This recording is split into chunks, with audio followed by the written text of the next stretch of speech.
Well, Oban, We going. We going. Congratulations on the victory. Thank you very much, brother.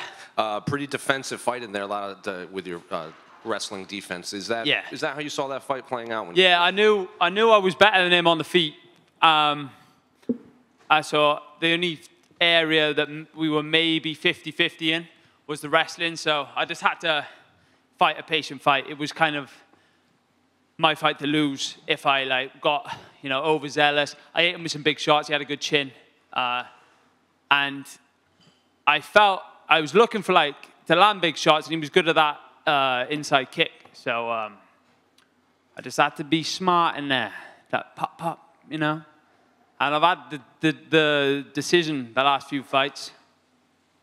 As long as I'm doubling my money and I'm keeping the fucking O in the UFC, I don't care. We're all good.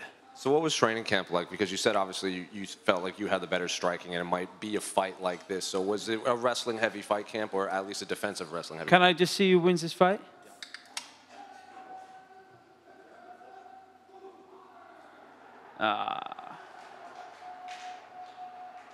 Really? I don't know. Did you think I didn't see enough of the fight, but nah, I don't want to talk out of school. Fuck all to do with me, are they? Sure. Yeah. What was the question? Sorry, brother. Was it a lot of wrestling heavy training camp preparing for this? Yeah, just wrestling off the bottom because that was his only way he was going to get me, and yeah, he couldn't do much with me in the wrestling department. So yeah, he was just kind of head down, trying to catch some big shots. I kind of knew that was gonna happen. It takes two people to make an exciting fight, and I just kept me on the jab. I can't remember the saying, but something about the right hand, but the jab will take you around the world. So I just kept true to that. What was it like? What would you tell Daniel Cormier in there? Because we saw you guys talking, but we didn't get the audio. Because he said when I fought in the Contender Series that, yeah, he tried hard, he's doing the Hulk Hogan, but I don't think that gets you a UFC contract. And I just said to him, hey, here I am, second pay-per-view. Just a bit of banter, you know what I mean? He's not stupid, is he? He's entitled to his opinion, but yeah, just had a bit of fun with DC. What do you want the rest of your year to look like? How many times do you want to get back in there, or is that one more? Oh yeah, maybe we August next month. Sorry, what?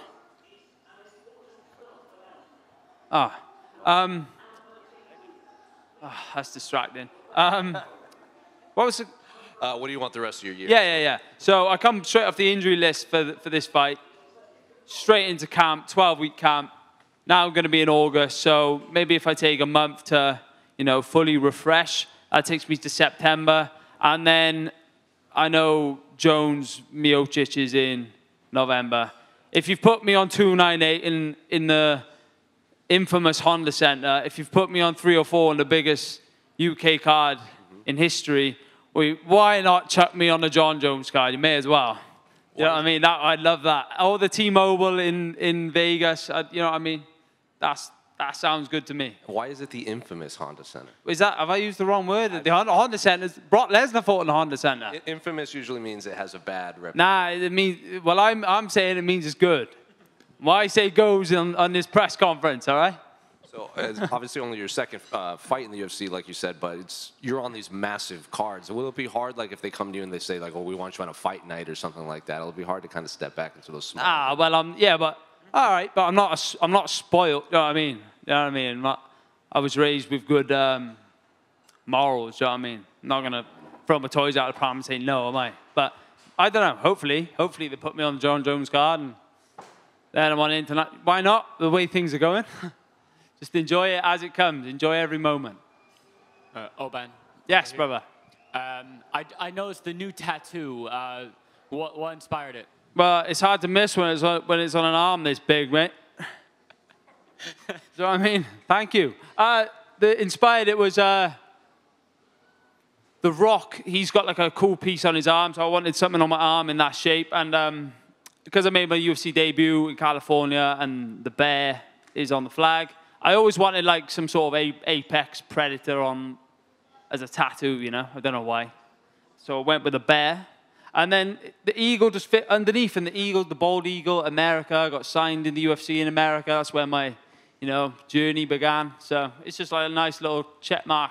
And I got a cool tattoo. So, yeah. And that makes it 7 wins in a row. How are you feeling about that? 7 wins in a row is very impressive. Mate, that's no joke, is it? And I'm fighting the best of the best. So, hey, I'm happy with that. 7 wins in a row.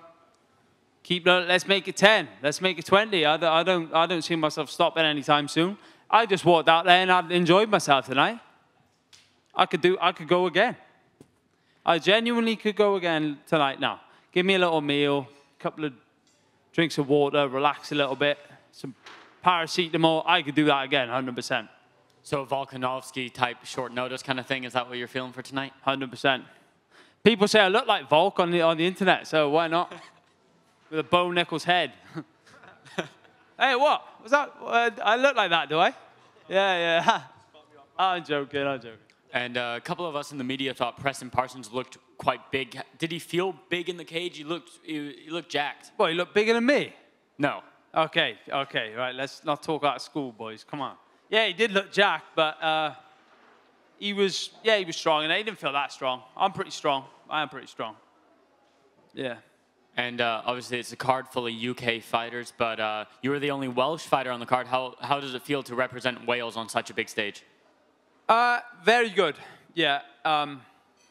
Just a little valley. You know, my dad, God bless him, how proud he would be to be seeing this.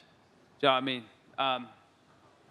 I don't as much. Yeah, Wales is a thing, but Merthyr Tydfil, my father's lineage in that town. To see that, how I'm carrying that through to the biggest stage in the world, like, that feels good. That feels good. And after your last fight, you went a little bit of a tour, WWE, you met Chael Sonnen, all these things. What's the plan for this post-fight? I think I got some business in Berlin. Under the TKO banner, and I'll leave it at that. Are you going to be there? I'll leave it at that. Kind of going off of that, though, say they do add you to that MSG card. That's essentially, you know, the home of the WWE in America. They've had a bunch of WrestleManias. Bruno Sammartino wrestled there. How cool would it be to basically be in WWE's home arena? Well, if they give me the MSG card, right, I might walk out the Hulk Hogan song or the Rock song. And I wanted to do that for this fight, but Shaky was like, nah, stick with your thing. But yeah, maybe if I get some sort of, I'll have to mix it up. Get a bit of WWE in there. Or maybe I get CM Punk walking out with me in MSG. I know he'd be up for that. Maybe save that for Chicago. Yeah, well. Are we fighting in Chicago anytime soon in the UFC? Not that we've heard. Yeah, but I do that. And Punk will be with me. Well, congratulations, Oban. Another very impressive win. Thank you, brother. Oban, you mentioned before you're actually quite disappointed that you didn't get to do the plane this time and go overseas. Did it live up to the hype being at home? Oh, this was way better than I thought it was going to be, honestly. I didn't think the arena was going to be that full, and I actually didn't think I was going to get that kind of whoom when I walked out. And that's not because I think people dislike me. I didn't want to, bank on that. But that was unbelievable. Honestly, I wanted to walk back and do it again. I've done it enough times in my house, playing my walkout song, pretending I'm walking out when this was all a dream. So to actually go and do it, that was amazing, honestly. I can't put into words. When Bruce was calling my name and I saw everyone going nuts up in the rafters, it was unbelievable. And yeah, just if you got a dream, make sure you go and do it, because if it pays off, the feeling I have now, I cannot even put it into words. It's unbelievable. How difficult is it when you obviously have noticed the crowd to not get out of your head, and you kept your most mature performance? Just love it in there. I become the gangster in there. I was kicking my ass all day. I didn't want to do this today. I was literally woke up. I was in the hotel room. Shaky, was I or wasn't I? I was literally like this. Counting the hours, have I really got to go and do it? Tossing and turning. But then I got in the car. The closer I got to that, the all the nerves just went away, and I was home, and I became the gangster, and I believe that. Alter egos are a real thing. Like Flex Lewis, I had a little chat with him before, and you know, everyone gets beat up and nervous before these things, but alter egos are a real thing. And you didn't see Oban in there. You saw the gangster, the G, getting it done. In terms of tonight versus, you said when you were in California that you had a very good crowd. Did you feel it was levels above that tonight? Hey, tenfold. I didn't realize compared to California, yeah, that was more or less full. Could not believe it. I felt like a main event. Whoomp. I remember they were booing him, and I thought, if they come here and they give me and they cheer me the way they're booing him, and then it come to me, and I just whoomp, and the energy I felt, and it made the fight easier, because it was just like I was just, oh mate, it was a out of body experience, mate. Honestly, I loved it. I loved it. Bring on big nights like that, big full crowds. That's the main issue really with this sport is, can you deal with the pressure? I can. I told you that the other day. So, congratulations. Thank you, bro. We square. Thank you, everybody.